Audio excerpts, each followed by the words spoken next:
Look, if you want more search traffic, everyone's going to tell you that you need to keep creating more and more content. But there's already a billion blogs on the web. That's roughly one blog for every 7 people. There's too much content. You know what you should do if you want more traffic? You rank your old content. Hey everyone, I'm Neil Patel, and today I'm going to share with you how you can rank your old content.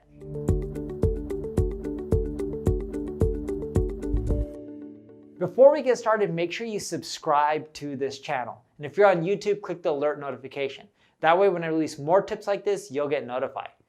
Everyone says, hey, old, outdated content, it's not going to rank anymore. That's a bunch of baloney. You can do it. Did you know that even though I create one new article per week on neilpatel.com, my team and I, we're updating over 90 articles per month that are old and outdated. That's what's driving us roughly 4 million visitors a month. And I'm going to share with you my exact formula so you can replicate it. The first thing I want you to do is use Google Search Console and Ubersuggest and combine them together. So with Google Search Console, you're going to see your traffic over time per page. What I want you to look for is your old articles that are dipping. Your old articles that are dipping and getting less and less traffic over time, that means they need to be refreshed and updated. So what I want you to do is look at those articles that are dropping in traffic in Google Search Console, take those keywords that article is ranking for, and put them within Ubersuggest. It'll tell you all the other phrases, long tail versions that get traffic. Now, I want you to go back to that article that Google Search Console showed is losing traffic, that old outdated piece of content. Look at it and be like, what can I do to make this page better? What's outdated? What needs to be removed? What needs to be fixed? And I want you to do all those things. Because when you put the user first, you're much more likely to rank better. But it's not just about updating and making it fresh. It's also about expanding it and making it more thorough and better than all the other competitors. So by using Ubersuggest, you can look at all the other long tail phrases, the question and answers. This will all help you figure out user intent when they're searching. By integrating all these other phrases and keywords within the article, you're making it much more thorough, so you'll find that your older content will rank better.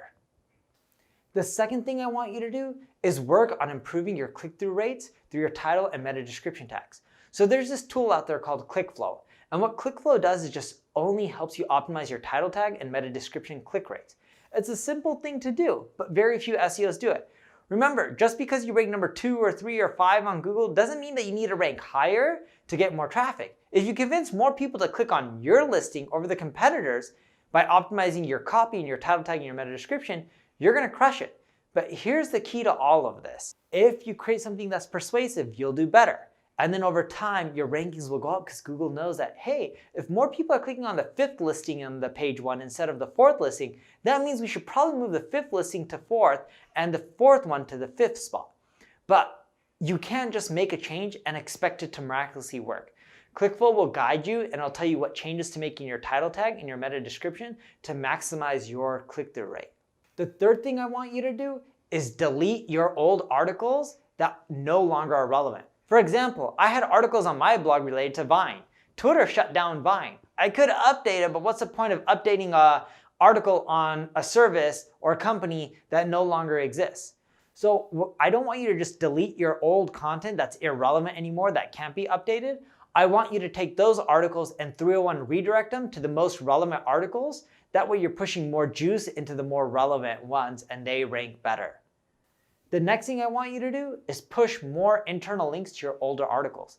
As you write newer content, you forget about your old pieces of content, those gems that still can do well.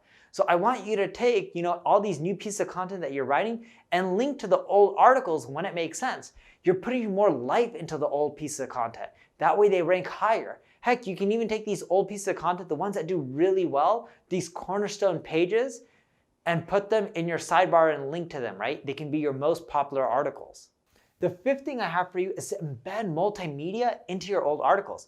Look, nowadays there's videos, podcasts, there's infographics on whatever you have written about in the past.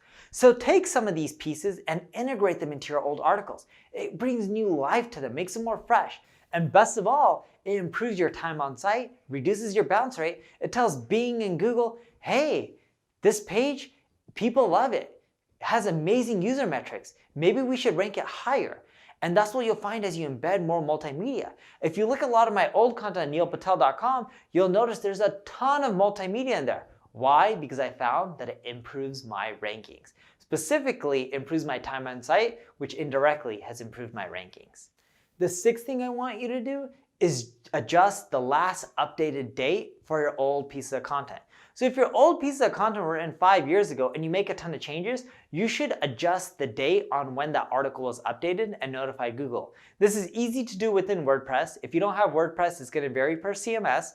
But by updating the date that it was updated or published, what you'll find is Google will be like, wow, you just breathed new life into this old article. Not only did you update it, the timestamp is different, people should see it, they'll start pushing it higher and higher up. Google doesn't want to rank old, nasty, stale content compared to new, fresh stuff as often. So take your old stuff, you don't have to rewrite it, but as you update it, update the date as well. And don't be sneaky and just be like, oh, let me update one sentence and then update the date. Google's not going to like that. I don't recommend that. Only update the date when you update a ton of the content. The last thing I want you to do is promote your old content consistently. So as you update it, you can see who is sharing your competitors' articles that are similar. You can go to that URL, put it into Twitter, and see who tweeted it out and ask them to tweet it. And by breathing new life and marketing your old content again and again, it's going to improve this rankings. Right? Google's looking at, are your old pieces of content continually building links? Are they continually generating social shares? All these factors matter. Maybe not in the short run, but in the long run, all these little things add up, and that's when you see the boost in rankings. Now, when you do all these things, you'll notice that your old content won't just go from ranking in a mediocre place to ranking at the top of page 1. It'll slowly climb up. It's very rare that Google just takes you from being bottom of page 3 to top of page 1. They slowly and gradually move you up. But when you combine all this stuff, your old, outdated content will start ranking higher. And if you need more help improving your search traffic, your rankings, check out my ad agency, Neil Patel Digital. If you enjoyed this video, like it, share it, comment below, subscribe. Cheers.